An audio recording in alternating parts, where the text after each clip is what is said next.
5 ስቴፖችን ተጠቅመን እንዴት አድርገን ክብደታችን ጤናማ በሆነ መንገድ ማስተካከል እንደምንችል በዚህ ቪዲዮ እናያለን። እንግዲህ 5ቱ ስቴፖች በዋናነት አንደኛው አሁን ክብደቴ ጤናማ ነው ወይስ ጤናማ አይደለም ብሎ መለየት ነው።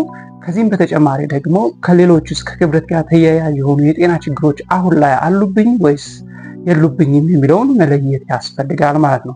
በሁለተኛ ደረጃ ደግሞ የምናየው አሁን ላይ ያለው የክብደት ሁኔታዬ እንዲከሰት ያደረጉ ከክብደት ጋር ተያያዥ የሆኑ ክብደቴ እንዲጨምር ወይም ደግሞ ጤናማ እንዳይሆን ሊያደርጉ የሚችሉ ጤናማ ያልሆኑ ባህሪዎች አሉብኝ ወይስ የሉብኝም ብለን እንለያለን።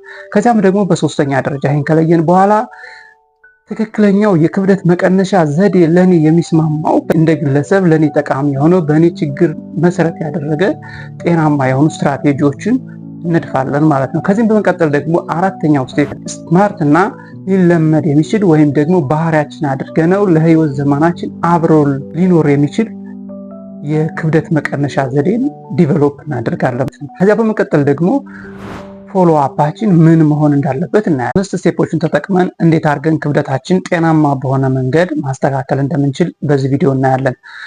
በመጀመሪያ ግን ለምንድን ነው ክብደታችን ማስተካከል የሚያስፈልገው?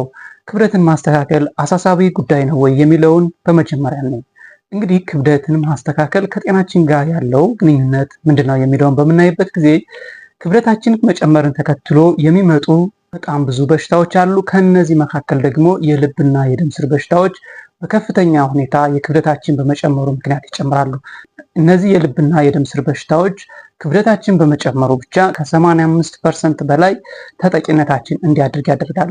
ከዚህም በተጨማሪ ደግሞ የሞት ምጣኔያችን ደግሞ ከ1999 አንስቶ እስከ 2020 ያለውን እንኳን ብናይ በ250% ሊጨምር ችሏል ማለት ነው። ይህ የሚያሳየው ነገር ምንድነው? እንግዲህ ውፍረት ለበሽታዎች ሁሉ መግቢያ በር እንደሆነ ያሳየናል ማለት ነው። ብዙ ጊዜ ሰው ውፍረትን እንደ በሽታ ስለማይቆጥረው ውፍረትን ይዞት ይቀመጣልና ለብዙ በሽታዎች መግቢያ በር ከፍቶ ይኖራል ማለት ነው። ይህ በመሆኑ እንግዲህ ስለ ውፍረት ማስተማር ያስፈልጋል፣ ስለ ውፍረት መነጋገር ያስፈልጋል፣ ስለ ውፍረታችን ግድ ሊለን ይገባል ማለት ነው።